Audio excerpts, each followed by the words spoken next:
레위기 26장 1절로 13절 말씀 교독합니다. 오늘 말씀은 이스라엘 공동체가 어떤 순종하는 삶을 살면 어떤 복을 받을 것인지 말씀하고 있습니다. 이런 순종을 해야 하고 그러면 이런 복으로 응답하겠다 약속해 주시는 말씀입니다. 첫째는 우상 금지와 주일 성수입니다. 1절 말씀 보면 주상 석상을 다 조각한 석상 경배하지 말고 그리고 안식일을 지키고 성소를 경외하라 이렇게 말씀하고 있습니다. 이것은 기본입니다. 하나님의 복을 받으려면 아주 기본이 바로 이것입니다. 우상을 세우지 말고 우상 숭배하지 말고 주일 성수하는 것이죠.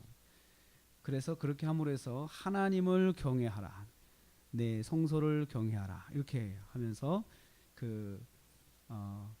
오직 그 하나님을 섬기고 또 하나님께만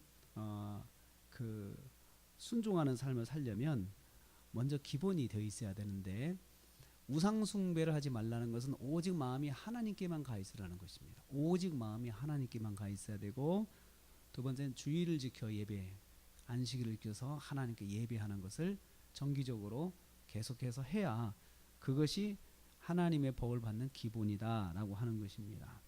그리고 하나님의 집 성소를 존중하는 것이죠. 성소를 존중한다는 것은 거기 하나님이 계시고 또 하나님이 함께 하시는 곳이기 때문에 그것을 무시하거나 또 멸시하거나 또 행동으로 또 존중하지 못하는 행동을 보인다든가 그러면은 그 사람의 마음의 기본이 안 된다는 거죠. 그래서 그 기본을 갖춰야 된다라는 것입니다. 오직 하나님만 예배하고 주일 성수하고 예배당을 존중하는 것은 하나님 말씀에 순종하기 위한 기본적인 자세입니다. 이런 마음으로 하나님의 말씀을 준행하는 삶을 살아야 합니다. 그러면 하나님께서 어떤 복을 주십니까? 3절에서부터 10절 말씀 보면요, 첫째 4절에서는 환경을 주시고 열매를 거둘 수 있도록 복을 주십니다. 때를 따라서 비를 주시고, 환경이죠. 꼭 비가 필요할 때 비가 와야 되죠. 비가 필요하지 않은데 비가 오는 것은 이것은 재난이죠. 재난. 그렇지만 필요한 만큼 비가 오는 것은 축복입니다. 축복입니다. 또 열매를 거둘 수 있을 때 거두면 그것도 복이죠. 열심히 농사를 했는데 지금 금년 같은 경우는 그냥 열매가 다 죽는다든지 또 비가 많이 와가지고 태풍 때문에 떨어진다든지 그 양극단이 오니까 열매를 거둘 때 열매가 몇 개 안 되는 거예요. 그래서 농부들의 마음이 많이 속이 상하죠. 거둘 때 거두는 것이 복입니다. 우리도 일을 열심히 하고 열심히 했는데 손에 쥐는 것이 얼마 없으면 속상하죠.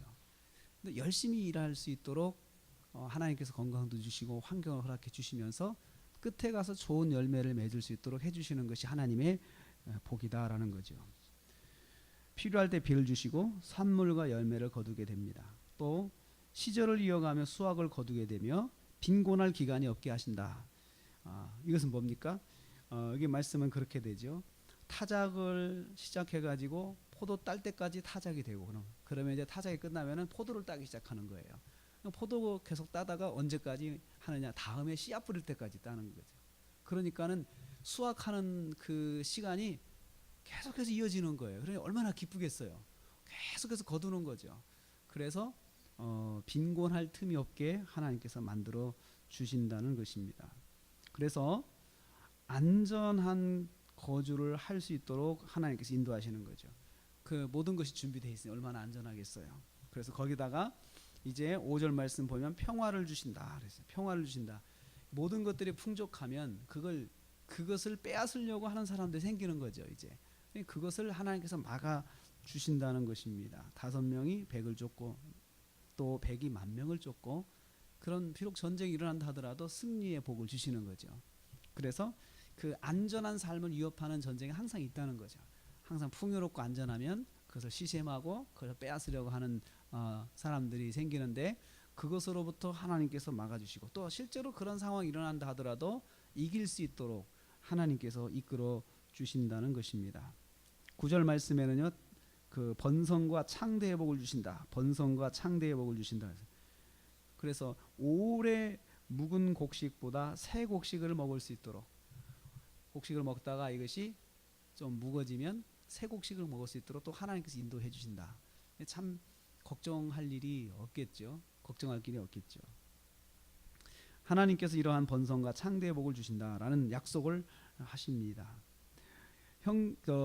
하나님께서 하나님의 말씀에 순종하면, 하나님을 정말 기본적으로 경외하고 또 말씀대로 순종하는 삶을 살려고 하면 하나님께서는 꼭 이런 복을 주신다라고 3절에 너희가 내 규례와 계명을 준행하면 조건이죠.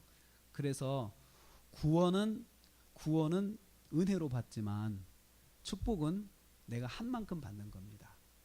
그래서 성경이 그래서 조건적이에요. 축복은 조건적이에요. 그래서 구원은 조건이 없죠. 무조건적으로 하나님께서 은혜로 구원받게 하시지만 은혜 받은 이후로 이제 구원의 은혜 받은 이후로 축복의 삶은 내가 어떻게 하느냐, 어느 정도 하느냐에 따라서 받게 된다는 것입니다. 이렇게 순종하는 삶을 사는 이스라엘 안에 하나님께서 성막을 세워주셔서 성막을 통하여서 가시적으로 우리는 어떤 민족이다라는 것을 보여주시는 거예요. 보도록 하는 거죠. 하나님은 우상을 형체를 만들지 못하도록 이렇게 보여주시지 않고, 그래서 하나님에 대한 모양이라도 만들면 다 우상이지만 대신 성전을 통하여서, 성막과 성전을 통하여서, 예배당을 통하여서, 성전을 통해서 함께 하시는 것을 누리게 하시겠다는 거죠. 성막을 통해서 하나님의 백성이 될 것이고, 그리고 하나님의 백성의 복을 받게 하실 것이다 라고 약속을 합니다. 너희 중에 내가 너희의 하나님이 되고, 12절 말씀에 너희는 내 백성이 될 것이다.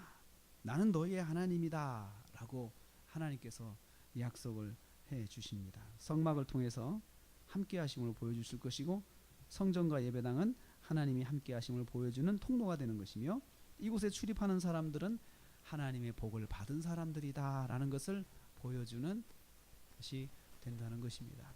그래서 우리가 성전에 예배드리러 오는 것은 안 믿는 사람들로 하여금 저 사람들은 하나님의 복을 받은 사람이다 라는 것을 언젠가는 알게 하도록 하신다는 거죠. 그래서 우리가 예배당에 가는 것을 사람들이 압니다. 또 믿지 않는 친척들, 또 가족들이 알 것입니다. 근데 그것은 우리가 받는 복이 어디서부터 오는가를 알게 하는 계기가 된다는 거예요.